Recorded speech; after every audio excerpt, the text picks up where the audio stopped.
Very excited for this panel, not excited to follow Elizabeth as moderator, but excited for this great group of speakers to talk about some of the things that, frankly, are really impacting U.S. national security.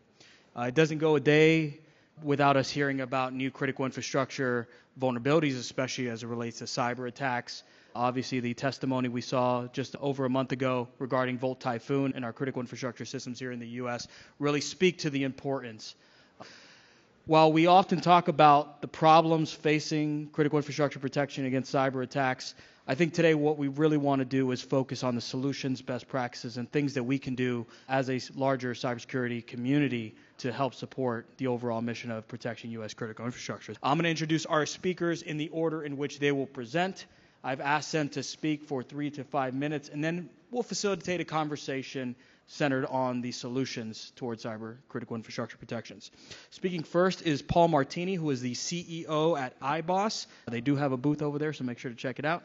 And he is a key architect for a wide variety of complete security and technology solutions for clients, including Phogenics, the U.S. Navy, and Hewlett-Packard, among others. So excited to have you, Paul. Speaking next to him is Jim Doggett, who is the CISO at Semperis. He is responsible for managing Semperis' security posture and information and risk management program, including helping customers improve their resiliency. Jim, I think you also have a booth over there, don't you? Fantastic. And last but not least, we have a baseball Hall of Fame. No, wrong, Chipper Jones. So Chipper Jones is the regional director of sales at Stellar, where he is dedicated to security operations for resource-constricted enterprises. Raise your hand if you're a resource-constricted enterprise, so you know who to ask for money, because they're the ones that didn't raise their hands. We're very excited to have you all here. Appreciate your time. Appreciate your expertise. First opening question, very softball-esque, right?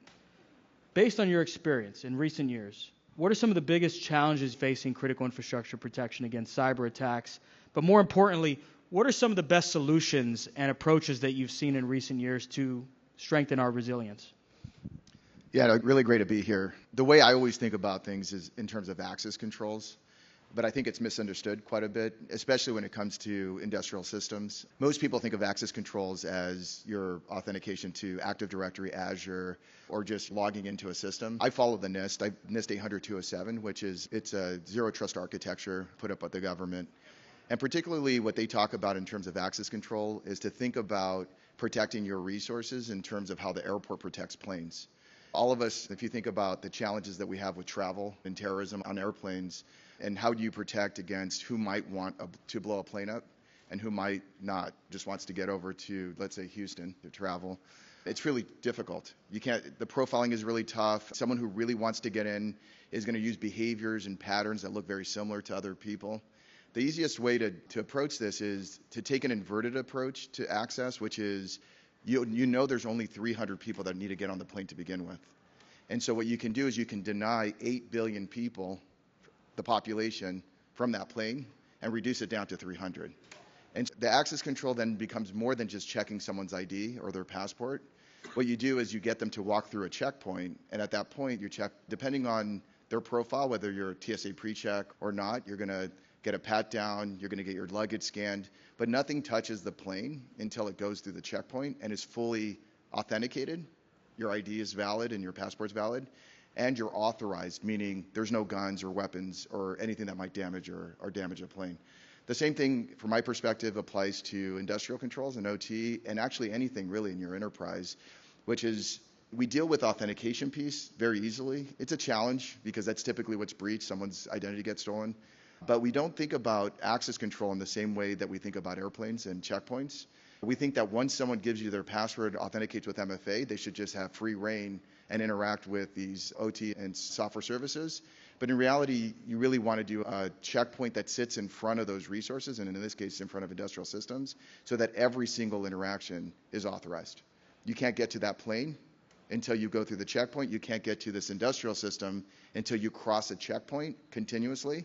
So when there is a breach or ransomware, it can't move laterally. You can cut the person off midstream, or the ransomware or the attacker midstream. So access controls are a really big area that I like to focus on, but I think that's one of the key areas in OT.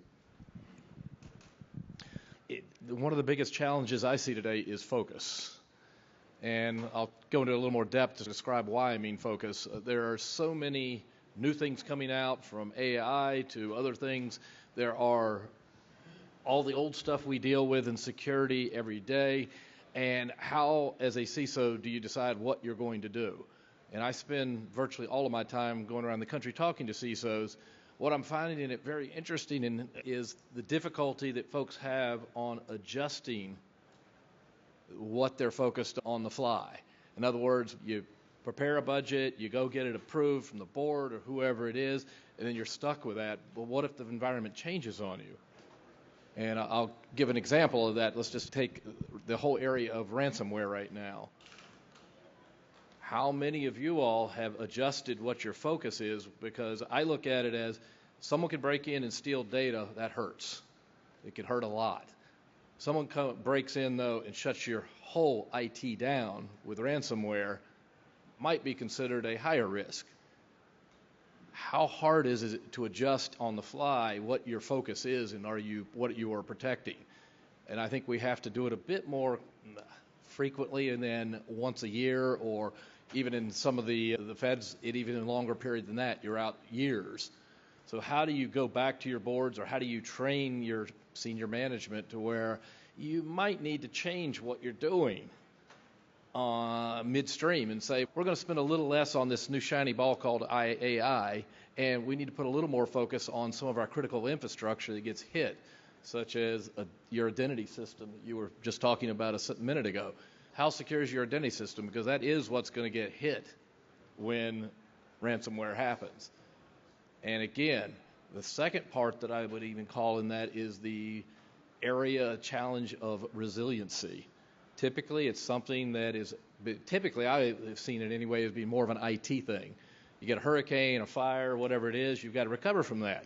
However, now you could have a ransomware event that is caused by a security incident, which again can affect your resiliency. And it's an area, again, that I think that as CISOs we've got to get a little more focused on. That's what I would say from an opening perspective. Mm-hmm. I work on the business side of things, so I have my main knowledge of the industry is from talking to other professionals, typically in a sales capacity when they'll approach me with problems they want to solve, and they'll tell me about challenges they're facing. I hear a lot about attack surfaces changing because environments are so disparate and unique, and within a single enterprise there'll be all these different SaaS apps to mission critical infrastructure to OT environments, and obviously one approach can't secure all of them, so it's a challenge to find the unique approach in each little of their mini worlds that will work and be able to consistently deploy that approach. I think artificial intelligence and ransomware comes up a lot because it's able to so efficiently spread through the network and so quickly impact the network, but probably what I hear about the most is small and medium-sized businesses dealing with budget cuts and resource limitations.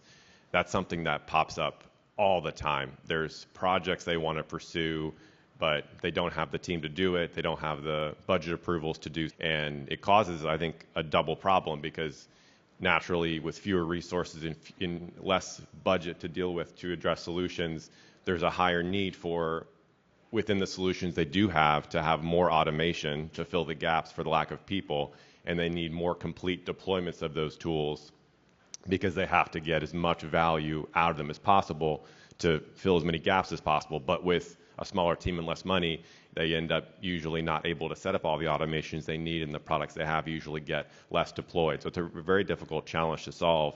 I was talking to a CIO last night and another vulnerability management professional at one of the events we were doing, and both of them really emphasized how in an attack scenario, one mentioned Log4j, and there was another scenario as well that came up.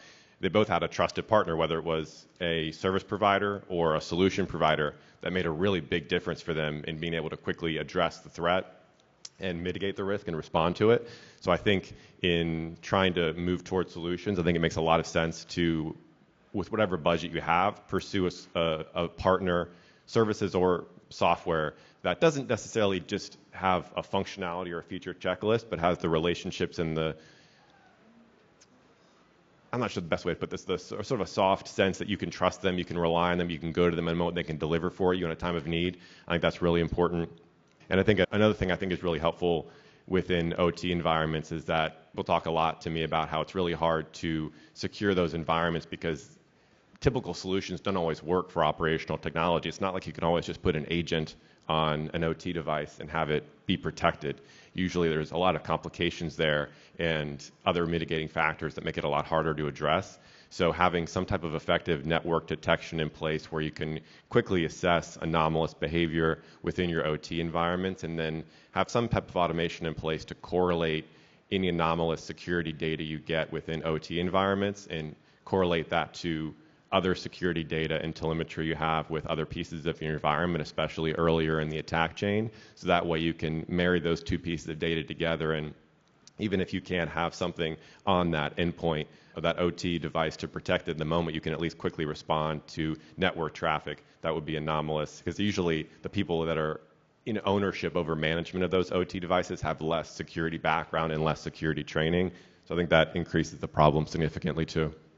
Thank you for that, and thank you all for the remarks. Jim, I'm going to go to you on this next one, because you raised the idea of focus. Chipper talked about resource constraints, even though most of the office is in there. I know Semperis, you all have to deal with this question on a day-to-day, right? This idea of how do I manage my software portfolio, my physical portfolio, my personnel portfolio? How do you manage the different resource allocations in a, frankly, financially constrained environment? Yeah, we're all, I think, probably resource constrained to some degree, or budget constrained. We always want more. But to some degree, I think we've caused that problem ourselves. We've lived a life of the sky's falling. If we don't get more money, all these bad things are going to happen. And while security has been very good at using that technique over the years, I think it's come to maybe its rightful end at this point. Because I think that at this point, when you think about budget and that, we all have to get a return on our investment in those dollars. It's no longer good enough to say, just give me money and trust me, I'll do good security stuff with that. You've almost got to demonstrate now that I invested this money in this particular area, and here's how risk was reduced for the company, not for security or IT, but for the company. And I think that's really where we're headed at this point. So I'm far more focused on taking the resources you do have, making sure they're good resources, and making sure they're focused on what you want them to do. And here's a good example of this. I think this was at Kaiser Permanente when I was on the West Coast. We did a study of what my team did. And it ended up roughly a little over a third of the time was spent purely collecting data and putting into PowerPoints or reports that I had to go up to scale. So I had all these security professionals spending way too much time gathering data. So maybe the answer is, why don't we focus on investing in some automation so that my security professionals can do what they're supposed to do? And with AI coming down and machine learning, all that, it should become easier to do that. And that's, to me, where I'd like to at least start my focus going forward. Now, Paul, you're a little different from your purview, right? You're obviously CEO and you have a different background, but not many companies have to report to the board or report to the leadership and make that argument for additional resources, additional personnel. How do you make that argument, and what are some of the most effective arguments that you've seen from your perch that say, okay, I'm going to invest a little bit more here, or I'm going to adjust or resource allocations to better suit the needs of the organization? Yeah, so I think it comes down to being able to understand risk. Like, where do we stand today, and how is what we're doing, whether it's through labor or through technology, how is this reducing risk, and by how much? If you can clearly articulate that and present that, whether it's a board, executive team, or anybody else, I think it's a great way to measure. The problem, I think, is it's very difficult to measure risk in a lot of organizations. There's a lot of people talking about attack surface area and things like that. Really, the reason you're talking about surface areas is because of access controls at the end of the day. If something's vulnerable and you cannot access it, it's relatively safe. That's why air-gap systems, except for centrifuges and stuff and nuclear facilities, but those tend to be great ways to isolate it. But of course you can't disconnect the internet, because that would be much safer than being connected, because it goes against productivity. So I think that this is a combination, and I agree, with technology and people and processes, where technology can actually if the technology is accessible and can simplify the things that you normally do manually on a day-to-day, think about the value that saves to the organization, both in time and also in money. I think that understanding what you have in your environment. So I think one of the things I do like about access controls is when you cross a checkpoint at the airport, there's a log. This person accessed this plane. If you put checkpoints in front of your resources, not only are they inaccessible, but you get a log every single time someone touches something. Whether you're blocking that request or not, even to start, for example, most people have VPNs, they hook up to their network, all their users, and when you ask them what is it that they're connecting to, they say, I actually don't know. Actually, that's the one thing that concerns me because I would like to lock this down, but I'm afraid I'm going to break business processes, which would be catastrophic to the business. And so being able to place tools or technology in place that can just even do discovery and say, this is just the data these are all your resources that are being touched. This is how much data is being exchanged. Start with the highest data volumes and then go down to the lower data volumes. And now you can actually use that to assess the type and the amount of work you need to do to reduce your risk. I would start with the highest risk things first, and then you work your way down. Same for OT. OT, I agree, you can't put agents on OT. That's one of the big challenges. OT, they're very proxy averse. They don't like deep content inspection of all of their connections. They want routed connections, flowing data, right? So having things in place that can support all of these different connectivity types means that you can gather the telemetry to understand what's actually there and actually assess very easily. So I think tools and technology are going to help a lot, especially with advancements, SaaS and with AI and other things like that. And also by advancing principles of zero trust, which mean there is no access unless we know who you are and unless we've authorized you to cross this checkpoint, meaning there's nothing in your bags that's going to damage the plane. There's no ransomware on your computer that's going to crypto lock or destroy this system. No, that makes a lot of sense. Chipper, similar question, but from a different perspective, right? Because you're out there and you're making the arguments of the importance of technology and processes and things that support businesses. So with that growing attack surface that you talked about, what are you seeing in terms of the argument that are being made and what actually works in terms of convincing executives, hey, this is better for you? Because there are so many different types of attack surfaces in an environment, there's usually, as a result of that, a lot of disparate data sources for security intelligence in an environment. And there's so many different scanners in place to view vulnerabilities of applications and products. There's so many security sensors on the endpoint and the firewall giving data from all the different areas of a security environment. The data is often very useful in individual places, but it's very hard to get use out of it together because usually different teams might have their own single panes of glass, but it's very hard for a security organization to have its own single pane of glass.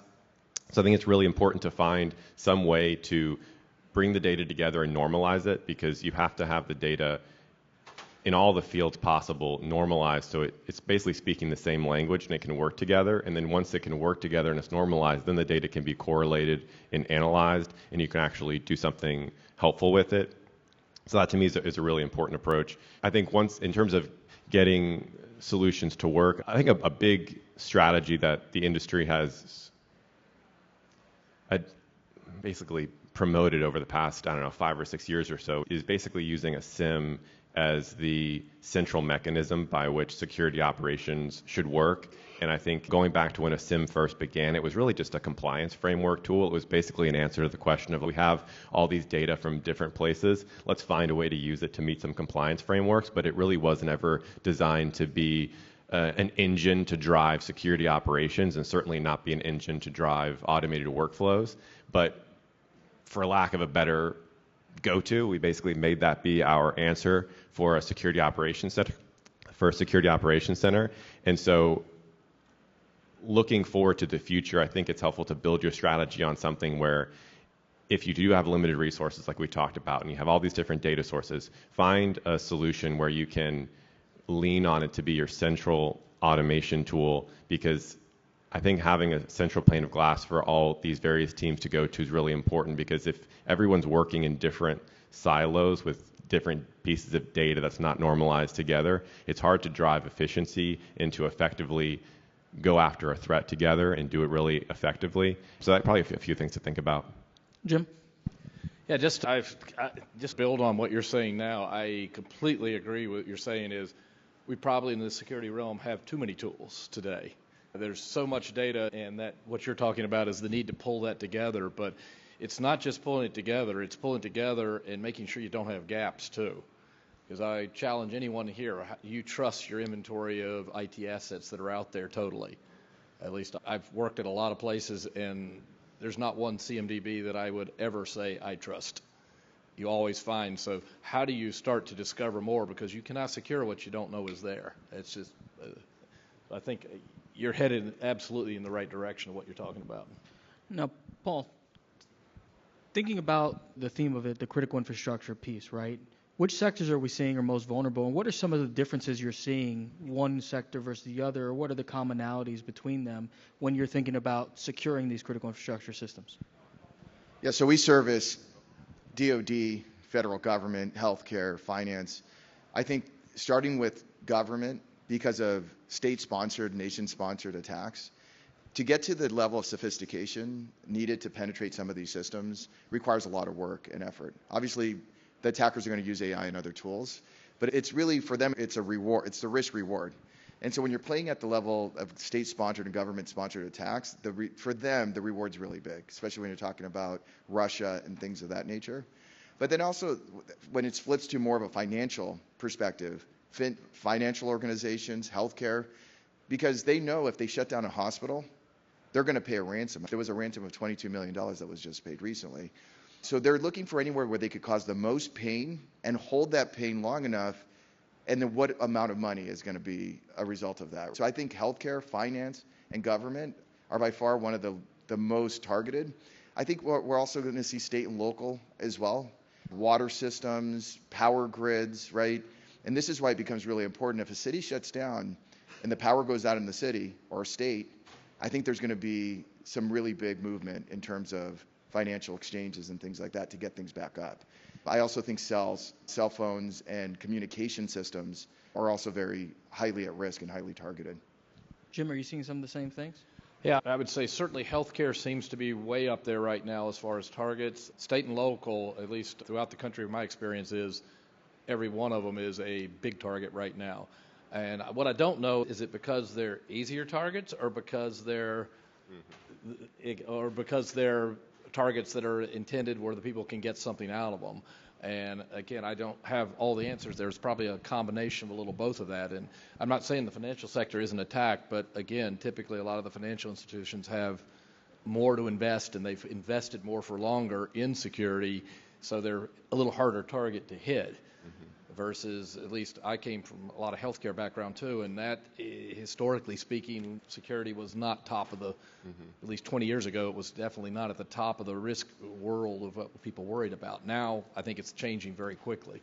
You mentioned which targets are harder to hit. I don't know what your thoughts are. I've noticed a significant trend, at least from the people I've spoken to. Hackers, I think, as they've penetrated larger environments that are more mature, have obviously encountered harder obstacles. To me, small and medium businesses have been, I think traditionally in the past have thought they're a little bit more under the radar and they are a little bit less of a target. But I don't know, something about the past couple of years, I've seen the amount of small and medium-sized businesses talking to me, maybe like 5,000 employees and below, kind of organizations of 1, 2, 3 people on their security staff. They've been hit really hard, and I think maybe it's their employees aren't trained as well. Maybe it's they have more outdated tools, certainly fewer resources. But regardless of what vertical they're in, that to me has been a massive target. Yep. I think you're dead on there. I think the small, medium have certainly become much bigger targets.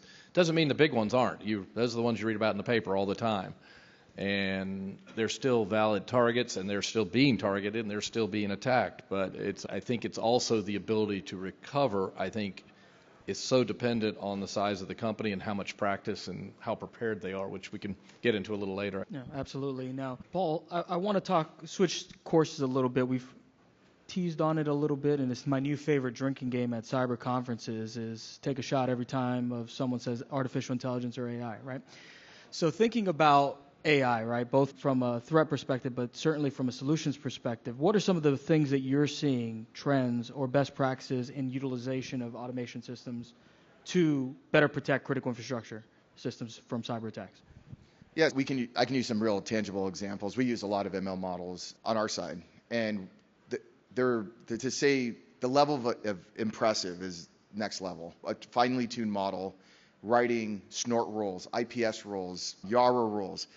probably better than some individuals with 10 or 15 years of experience, and being able to interpret data, and we apply that to the data. Think about the scale of what that means from a security perspective. On the flip side, what we've seen is we should see a lot of polymorphic malware. Switch a couple bytes, the signature doesn't match, and you get through. But now we're actually seeing labor on the attacker side is a problem. It's a small group. But trained models on their side that can do these kinds of jobs repeatedly on the small businesses. So you see a bigger, I think of it as, from an attacker perspective, it's like fishing. You can go out for large fish, or you can go out for smaller bait. The smaller bait's is going to be a lot of work to gather a lot of fish if you're looking for a good meal.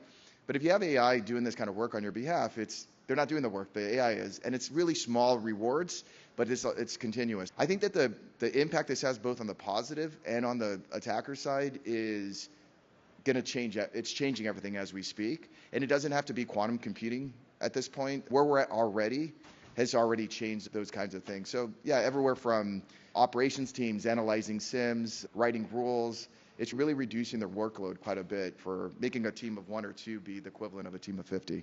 Yeah, Chipper, this is obviously a major argument that we're pushing towards small and medium-sized businesses because what Paul mentioned, right, the ability to really serve as a force multiplier for a small staff. What are you seeing in the small and medium-sized businesses in terms of adoption of AI technologies to be able to support security operations?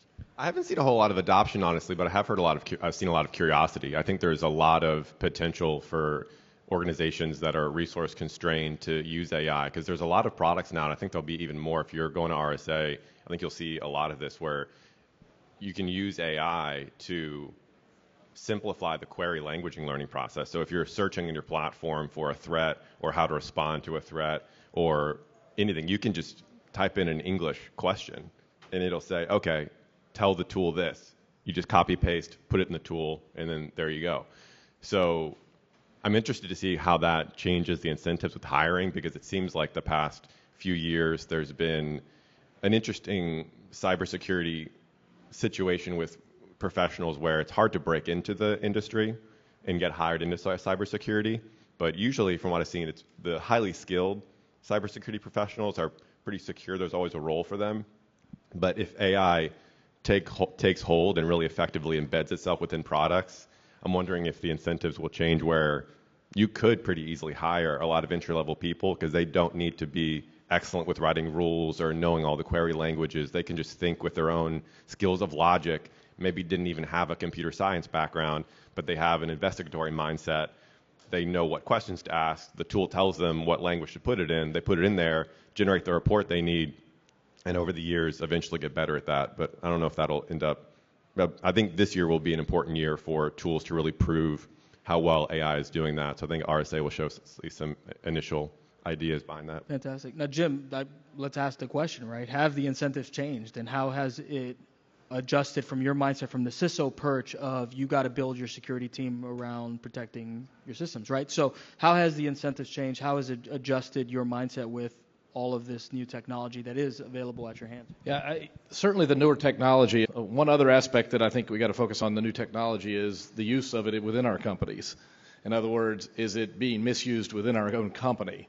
That's one thing I'd just say that it's one aspect that we've got to think about. What do we allow to go in there, because it potentially could become public and all that kind of good stuff. But new technology I think is great, but I always fall back on, are we doing the basics right yet either? Are we patching our systems? Are we writing clean code?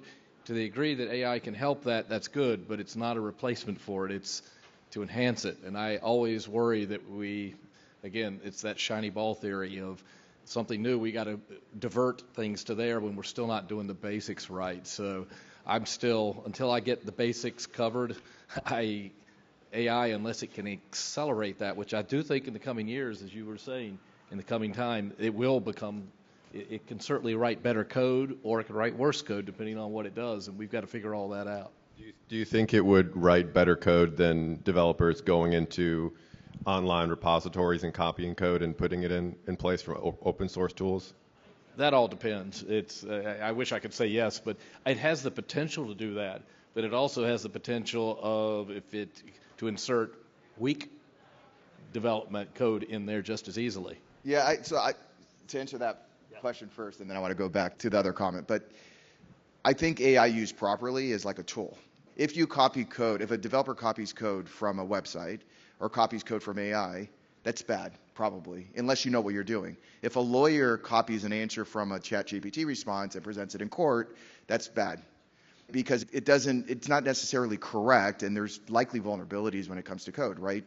However, as a tool, there's functional work, there's routines that are very standard, that a developer, for example, or an architect spends a lot of time going through Google and trying to figure out what's the right approach, where it can give them good ideas. And I think of it more as a weapon, where they can increase their velocity only when a seasoned professional is using it. No different than the lawyer. If he wants some case law, it's probably going to help him say, yeah, that's pretty close, but I can use that information, right? One of the most popular things that we're seeing, one of our critical capabilities, is ChatGPT monitoring.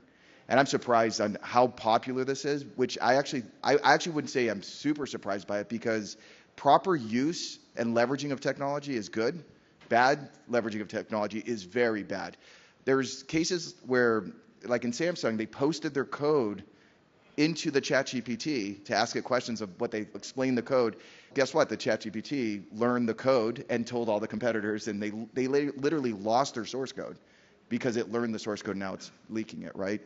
But what we find interesting, we've released this technology to make safe and effective use of AI, which monitors questions and responses. And what was interesting and most surprising is actually what was discovered.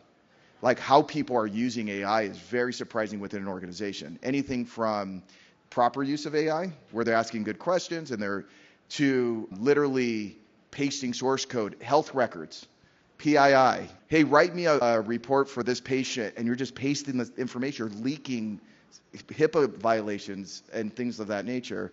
And also even cases where people are just they're just copying their daily routine and just pasting it, going back and forth, which is not really the effective way to leverage it. So I think how you roll it out is really important. If you have the right tools to do it, the right tools to monitor it, and I think starting in smaller groups, monitoring that, and then educate the staff that, hey, this is the right way, this is the wrong way, these are the things you don't want to do. And I think if you have good people, they're responsible. They'll do the right thing, and I think that's the best way to go about it. As a small company, we've adopted a policy basically where anyone who wants to use AI, we encourage it, but they have to go through a review board, which basically present how they're going to use it so we can assure that we're not putting confidential data out into the public. And for now, that works. It probably wouldn't work at a large company as well, but certainly for us, it's worked well so far. And on that note, we are out of time, so please join me in giving a round of applause to our fantastic speakers.